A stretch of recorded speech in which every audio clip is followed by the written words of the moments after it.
बिस्मिल्लाहिर्रहमानिर्रहीम। अस्सलाम वालेकुम दोस्तों, उम्मीद है आप सब खैरियत से होंगे। अल्लाह पाक आप सबको सलामत रखे। तो दोस्तों आज की वीडियो स्टार्ट करते हैं। और आज की वीडियो का दोस्तों जो मकसद है वो स्पेशली मैं बना रहा हूँ इंडियन फ्रेंड्स के लिए, ठीक है।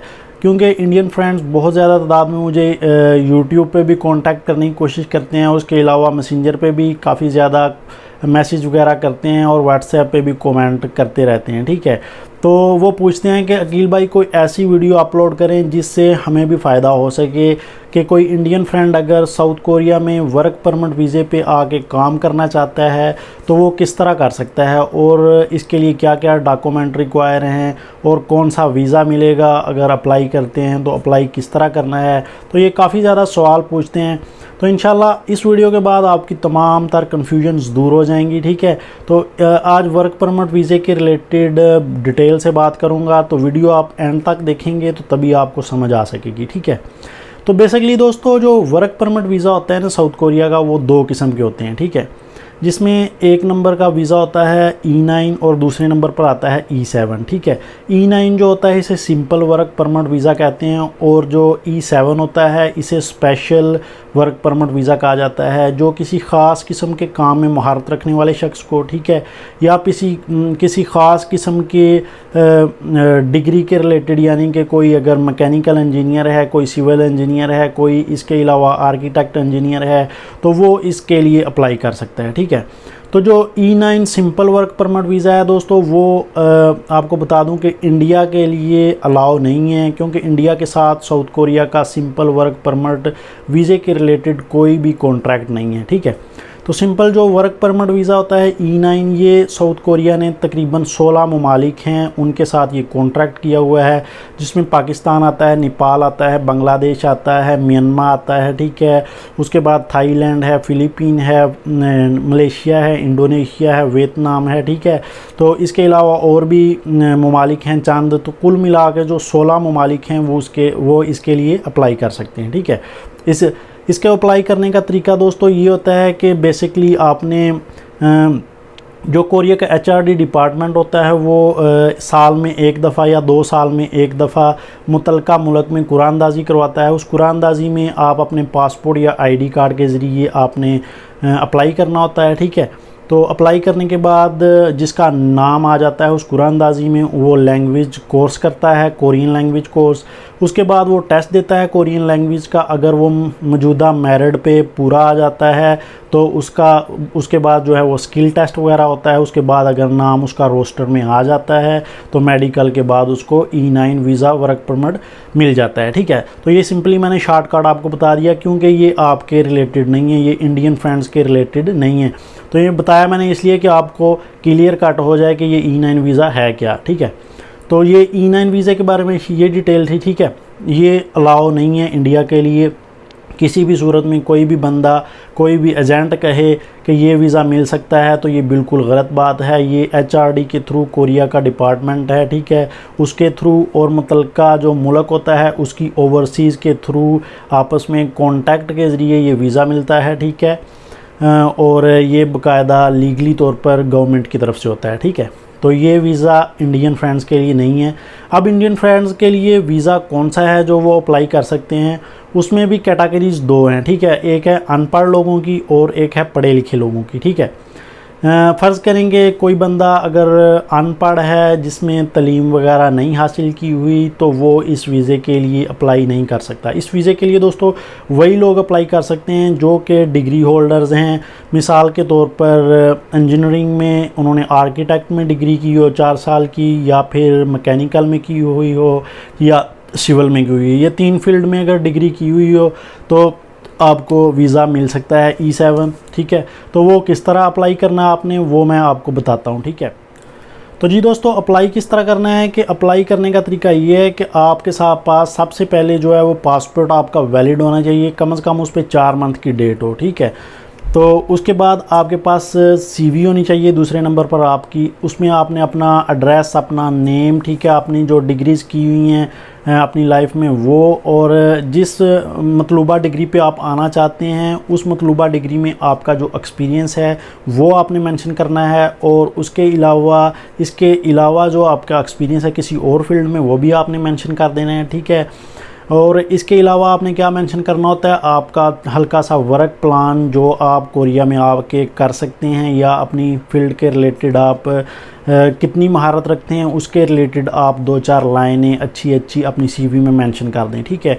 तीसरे नंबर पर दोस्तों आपके पास होना चाहिए आपका करैक्टर सर्टिफिकेट, और चौथे नंबर पर जो सबसे इम्पोर्टेंट चीज़ है वो आपके पास जेन्युइन आपकी डिग्री होनी चाहिए, और वो आपने डिग्री अपनी स्कैन कर लेनी है कंप्यूटर में। ठीक है। वो स्कैन करने के बाद आपने अपने डॉक्यूमेंट सेव कर लेने हैं। ठीक है। सेव करने के बाद आपने क्या करना है कि आपने इंटरनेट पे जाना है। ठीक है।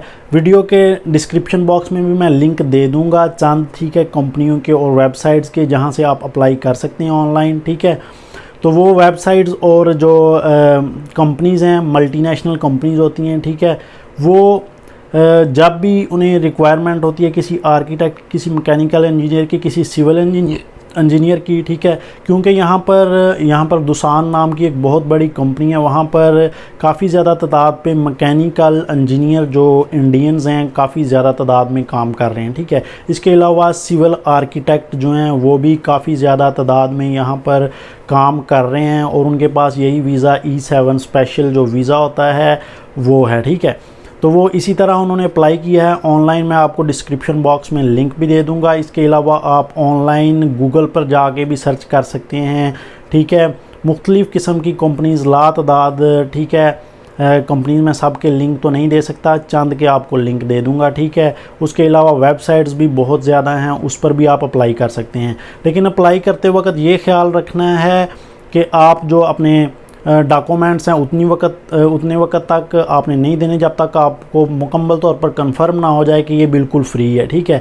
क्योंकि E7 जो स्पेशल वर्क परमिट वीज़ा होता है ये बिल्कुल फ्री होता है कंपनी की तरफ से, क्योंकि कंपनी को रिक्वायरमेंट है बंदे की, तो ज़ाहिर बात है उन्होंने सारा आपकी सिर्फ क्या लगेंगे टिकट के पैसे, जो आपने जब कोरिया आपका वीज़ा इशू हो जाएगा, ठीक है, आपके सिर्फ टिकट के पैसे लगेंगे, और उसके अलावा जो छोटे मोटे अखराजात हैं वो लगेंगे। इसके अलावा वीज़े के लिए आपसे कोई बंदा पैसे मांगे तो वो बिल्कुल फ़ेक है। ठीक है। क्योंकि ये कंपनी के थ्रू जो मल्टीनेशनल कंपनीज होती हैं उन्हें मतलूबा फील्ड में जो बंदा होता है वो स्पेशलाइज चाहिए होता है। ठीक है। अगर वो स्पेशलाइज बंदा उन्हें डिग्री होल्डर मिल जाता है तो वो उसे वीज़ा इशू करवा लेते हैं। ठीक है। वो बाकायदा ख़ुद वीज़ा इशू करवा लेते हैं। ठीक है।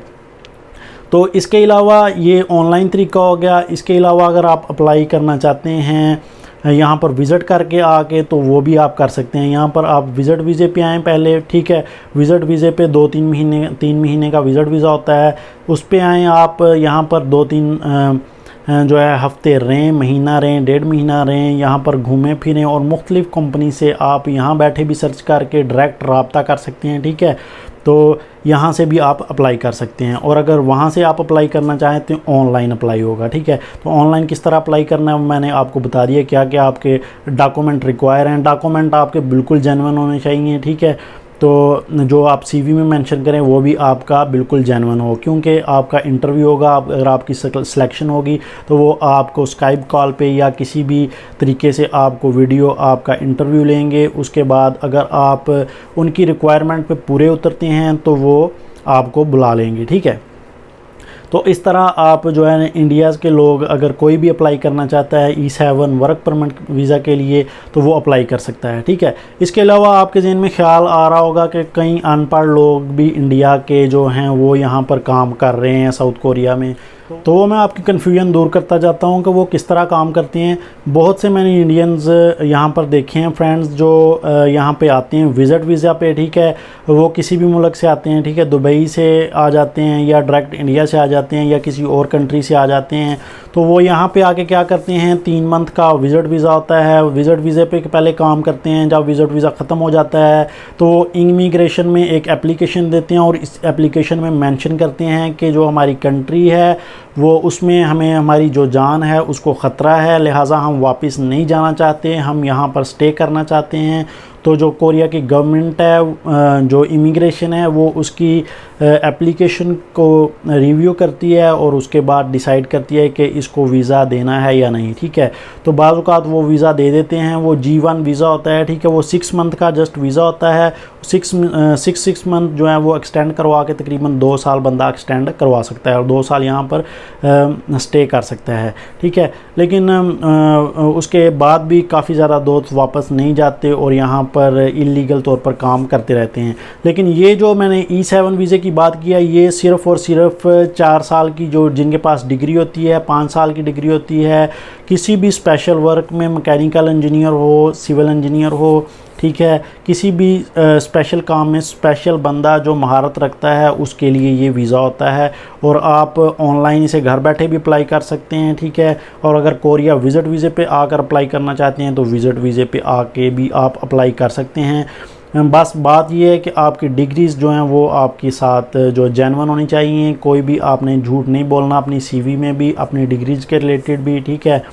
तो इसके आई होप आपको समझ आ गई होगी वर्क परमिट वीज़ा के बारे में, ठीक है, कोरिया के। तो इंशाल्लाह अगर किसी भी किस्म की कन्फ्यूजन हो आपके ज़हन में तो आप कमेंट बॉक्स में हमसे रब्ता कर सकते हैं, मैं आपको इंशाल्लाह लाजमी हेल्प करने की कोशिश करूँगा, ठीक है। तो इंशाल्लाह नेक्स्ट वीडियो में दोबारा मिलेंगे, तब तक के लिए इजाज़त दें, अल्लाह हाफ़िज़।